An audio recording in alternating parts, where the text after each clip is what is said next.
33 minutes after 8, we're good to go with Roland Walker. When we come back, we're talking about this book right here, Nutritional Pills for Life, and it's from our nutritionist, Nana Kofi Owusu. But right now, over to you, Roland Walker. Affecting work, visibility is poor there. And then moving upstream towards right from the Circle, Caprice, a lot of mechanic shops, a lot of makeshift residents where you have people living in, and their means of disposal of rubbish is to throw it directly into the drain with the thought that the water will wash it downstream and take it into the sea. But then that is not the case. As we have siltation ongoing, we added to the waste that is building up as a result of the human activity along the drain. You have the waste on the top still building up, and then choking some of these critical passageways where the water is to come through and flow out easily. In that way, we reduce the water carrying capacity of the drains. And then we have this, as a result of rainfall, heavy rainfalls, you have water flooding the area.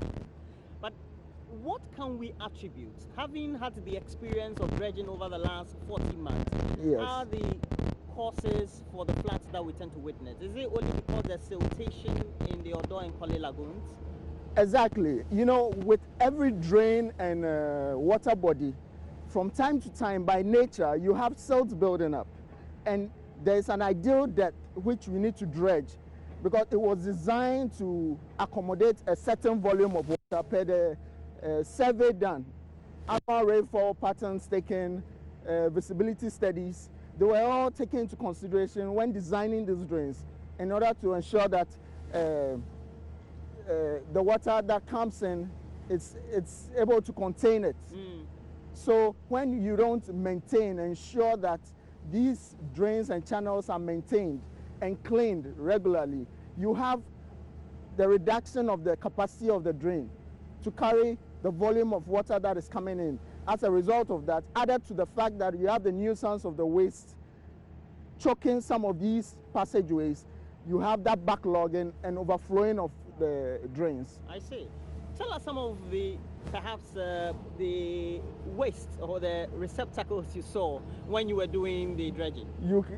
Plastic is a general nuisance, as you can all see, but then as you're dredging, you come across car parts, motorcycles, fridges.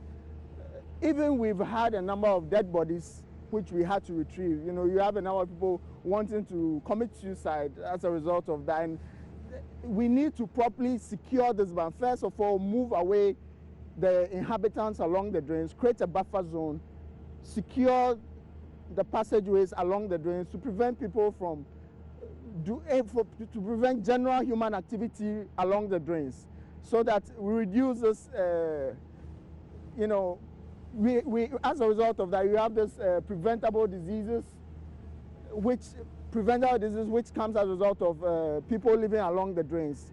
It's sad that nothing has been done in regards to moving the people along the drains up till now. There needs to be a lot of publicity in terms of waste management, how their waste should be disposed, and also we need to enforce that the regulations that we have. Yeah, the regulations that we have. How closely do you work with city authorities on this? Because we know that, well, it's not your work. You are just supposed to do the dredging, but city authorities also need to make sure that the squatters who are occupying the illegal places, or ideally should be off the places, are off. We actually are working with them. They know about this ongoing project. Their purpose is to also complement our efforts in ensuring that this project, in the long run, it ends well. It's the beautification part and all that is in place. But then they have once, along the line during the project, moved some settlements. They did some evictions? Some evictions, they did that. But then they need to continue to, because you have them coming back to the same places where they were evicted, and we go back to square one. Okay, so behind us we have your dredgers. This is a local in the lower Korle Lagoon. Okay, so what usually would take place here, and the activities that we tend to see? Yes, so at the moment we have the upper and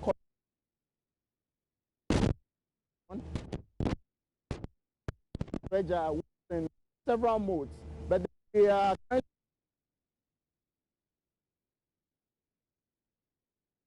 the cutter section, which you have a pump, take out the silt and pump into a retaining wall to allow the water to drain out, so we carry the waste material away.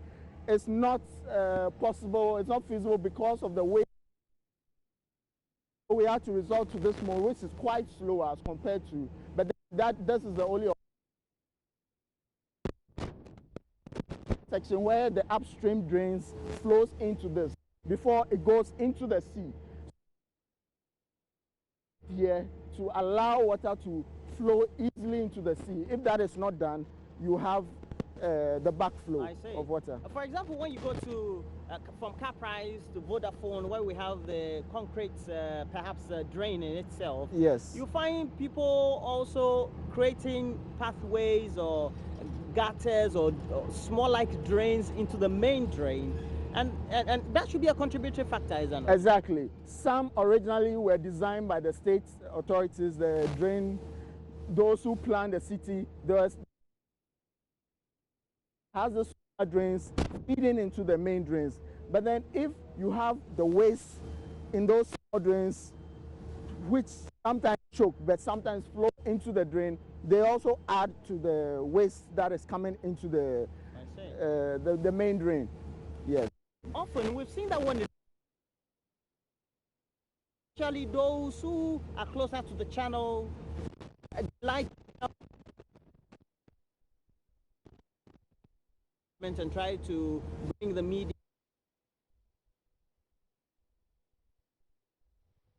for their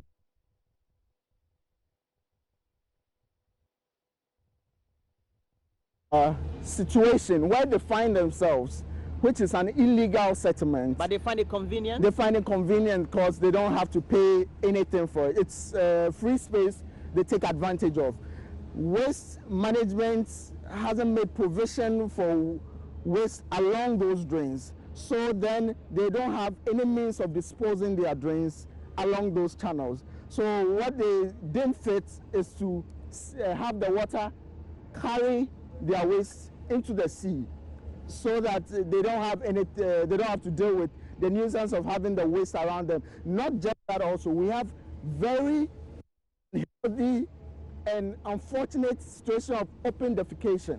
Oh, there's open defecation right into the drain. Right, not into the at the edge and the banks of the drains. We've seen people fall into the drain, lose their life as a result of that.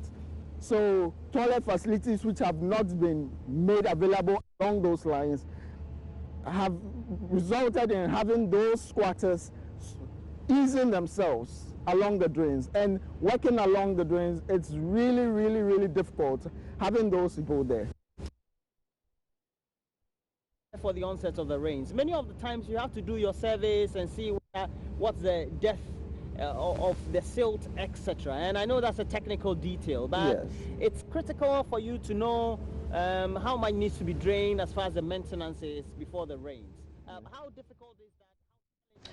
All right, so that's Roland Walker there talking about, you know, dredging and the things that we do, all the wrong things that we do. I mean, you know, those dredging can't be there forever. If we continue to do the wrong things, to defecate, to throw refuse anyhow, anywhere, you know, we will continue to suffer the consequences of this. We can pay people to dredge, but we can't pay them all the time to continue dredge, and we've got to change our attitudes.